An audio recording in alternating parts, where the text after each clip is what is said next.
Acotar es el proceso de anotar mediante líneas, cifras y signos las medidas de un objeto siguiendo ciertas normas. Es el trabajo más complejo del dibujo técnico, ya que para una correcta acotación del dibujo es necesario conocer no solo las normas de acotación, sino también el proceso de fabricación de la pieza, lo que implica un conocimiento de las máquinas y herramientas a utilizar para su mecanizado.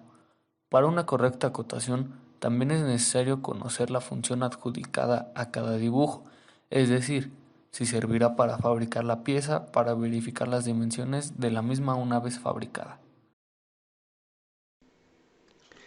En el diseño de cualquier pieza o herramienta se debe considerar cierta tolerancia para su fabricación. Existen dos tipos de tolerancia, la tolerancia dimensional y la tolerancia geométrica.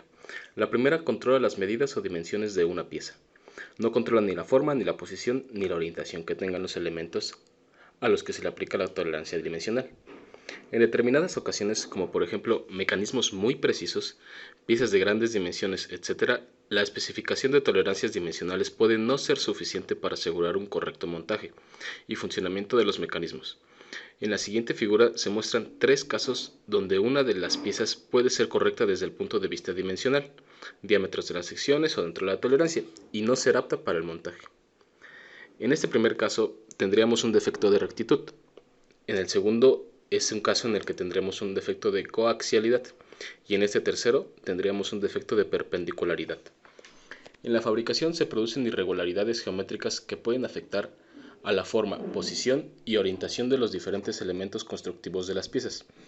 Una tolerancia dimensional aplicada a una medida ejerce algún grado de control sobre desviaciones geométricas. Por ejemplo, la tolerancia dimensional tiene efectos sobre el paralelismo y la planicidad. Sin embargo, en algunas ocasiones la tolerancia de medida no limita suficientemente las desviaciones geométricas. Por tanto, en estos casos se debe especificar expresamente una tolerancia geométrica, teniendo prioridad sobre el control geométrico, que ya lleva implícita la tolerancia dimensional. La tolerancia geométrica controla la forma, posición u orientación de los elementos a los que se aplica, pero no sus dimensiones. En otras palabras, podríamos definir la tolerancia geométrica de un elemento, una pieza o superficie, eje, plano de simetría, como la zona de tolerancia dentro de la cual debe estar contenido dicho elemento. Dentro de la zona de tolerancia, el elemento puede tener cualquier forma u orientación, salvo si se da alguna indicación más restrictiva. Para gestionar esto existen ciertas normas, y de las principales es la norma ANSI Y 14.5M y la ISO 8015 y la española UNE 1149. Establecen el principio de independencia, que dice así: cada requisito dimensional o geométrico especificado sobre un dibujo debe ser respetado por sí mismo, al margen de otros que pueda haber, excepto en el caso en que esté especificada una relación particular.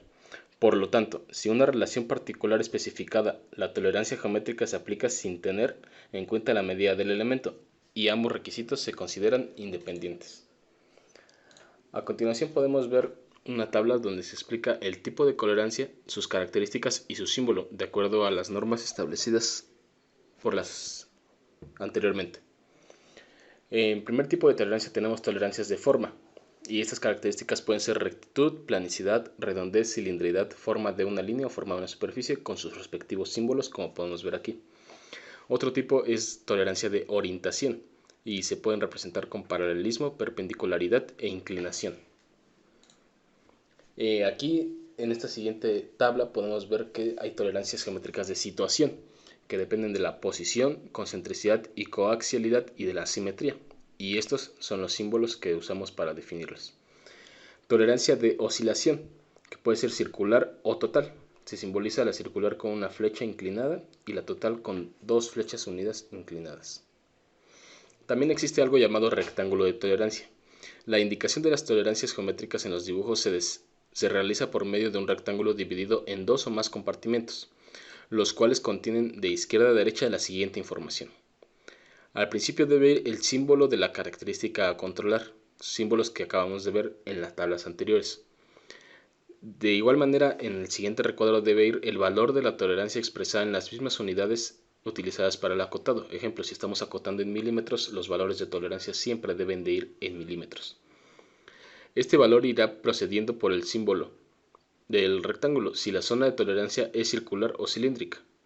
y al final la letra de identidad del elemento o elementos de referencia si es que los hay.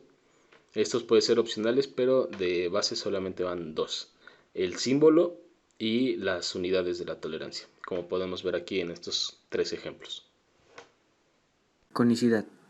La conicidad o adelgazamiento es el aumento o disminución del diámetro por cada milímetro de altura. Para la correcta cotación de cuerpos troncocónicos se necesita dar hasta 3 cotas, pudiendo ser una de estas el grado de conicidad. Si aplicamos el teorema de Tales en la figura 43b, tendremos que 1 sobre x es igual a d mayúscula sobre L mayúscula, siendo x igual a la altura que debería tener el cono para que el diámetro d mayúscula adelgace hasta convertirse en 1 milímetro.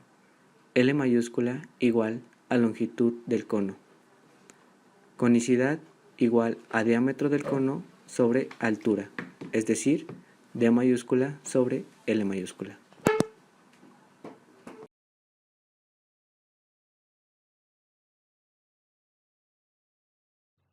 La rugosidad es un fenómeno que ocurre posterior al mecanizado o posterior a la fundición.